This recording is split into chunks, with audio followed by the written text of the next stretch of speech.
games and be competitive. And we should do that today against a very strong and capable Tottenham team. So yeah, you've got to get into a winning habit if you can. We also sit here now knowing that it won't do very much if we don't get a positive result on Wednesday. So we just build on, as I said, after Friday's results, it's part of the process of trying to be ready for Wednesday and ultimately trying to be ready for the SPL season when it comes along. And I think the extra intensity we showed over the 2 games we played in was probably the difference. We're playing against 2 good sides. And, basically Tottenham will be challenging, I think, for the top 6 in the Premier League this year. And I have aspirations of that. And for the team we put out today to win 2-0 was pleasing, of course, because but I think the intensity of our performance with Wednesday looming was probably the difference. No problem. How prepared are you, Tony, for Wednesday night, do you think? I would probably know as much as you. You've watched the last couple of games. How prepared are we? It's, I think fitness levels of the side have been okay. I think the shape that we're asking them to play at this moment has been fine. I travelled to Moscow yesterday.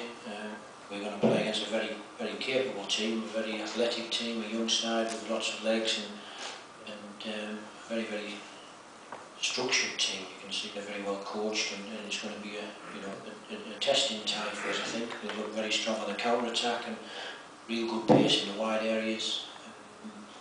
So it'll be a night for concentration, I think. But I do know that we've got some talented individuals that going the other way can cause them problems as well. So we've got to believe in our talent and I express ourselves in front of our supporters, and once again today showed the world really that they are up there with the best in the world when it comes to supporting their team and the commitment they show their team.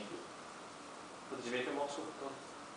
As I said, they were a very, very capable team. They drew 1-1 in one each in Lokomotiv Moscow's stadium and handled the atmosphere there. And it was a special stadium as well, a beautiful arena to play football. They handled the atmosphere very well. And as I said, they're a very structured side. They've got a very definitive shape that is very evident on the eye to watch, and they play very, very well. They all know their roles. They all know what's expected in and out of possession, and it'll be a very difficult team to break down, and also a very dangerous team on the counter-attack.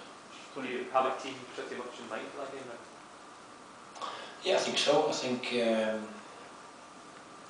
1 or 2 today give me a few potential decisions, tough decisions, but at the end of the day, that's my job, to make tough decisions. And as I say, there were some very, very good performances out there today.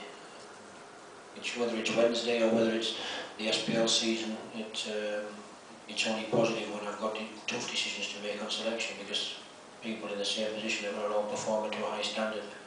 Tony, have these European qualifiers kind of been hanging over you in the sense that the European dimension is obviously so important to Celtic, and yet the time frame you've had to get ready, prepared, familiar with the players has been quite short? Yeah, I felt that the day I walked in and looked at the pre-season schedule was quite daunting. We're less than 2 weeks from travelling to Australia and coming back. A trip where we had more time in the air than we did actually on the ground. It's not ideal preparation. Then we were home a few days and flew to Cardiff to open their new stadium. Straight from Cardiff here. The players haven't seen their families for a long time, and we've got to get back there tonight to Glasgow, and we'll start the preparation for Wednesday, tomorrow afternoon. Straight back to work basically for the team and for the players, which is why a lot of the potential starters on Wednesday didn't feature today, because it's a normal training day tomorrow for them boys. They've got to get themselves ready and understand the problems that we'll face on Wednesday night, and how we are going to give the opposition some problems. You feel, Tony, that the players are as prepared as they possibly could be, given the kind of constraints you've been working under? Yeah, listen, I hope that's my job. That's what I do. If I wouldn't have the team prepared under the schedule that we had, I wouldn't be doing my job. And so I do that to the very, very best of my ability. It's not doing it off the cuff here. It's something that we planned and prepared very seriously, and picked teams to play games few weeks ago.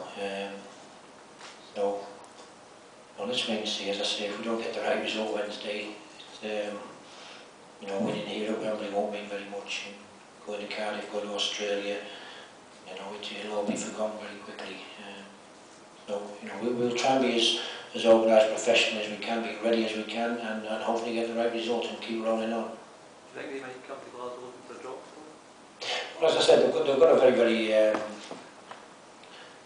well-organised setup the way they play, with a very definitive sit midfield player and play with great width and very, very fast wide players that can counter-attack and hurt the opposition if you overcommit. Let's wait and see. I would assume they'll come and try and be as tight as they can, but try and score a goal. They seem perfectly set up to play that type of game. You mentioned the fans out here today. We know what Celtic Park can be like in the European nights. We're hoping for pretty much the same again. Well, I don't think anybody could ever question the fans' commitment to our club, and I'm pretty sure on Wednesday they will be wholly behind the team. I think what the team need to do is play with the discipline against a side that is very dangerous on the counter-attack and not get carried away with the atmosphere within the stadium, because fans obviously want us to attack and score goals and win football matches. We've got to try and detach a little bit from that. We've got to get taken along with that euphoria and time and that support, but we also must be very, very guarded against a very, very well-drilled team. Would it be fair to assume that someone like Chris Killen with 4 goals in 3 games is one of those causing you a dilemma? Yeah, I think so. That's not just Chris Killen. There's various positions on the field. I think it's been very encouraging to see the competition for the places we've got in a few areas of the pitch, and it's encouraging to see some young players get a game as well today, and also push themselves into the forefront of your mind. Is that when you're trying to build a squad, it's not all just about the team that you put out on the pitch to start. It's about having a squad of players. I think the best teams, look at, again, you go back to Man United, can change a whole team and still nothing changes and they keep winning. And ultimately you've got to have a strong squad, and that's why the boys played today, give them a great encouragement. How much of a positive effect does winning a pre-season tournament have on the squad's morale going into Wednesday?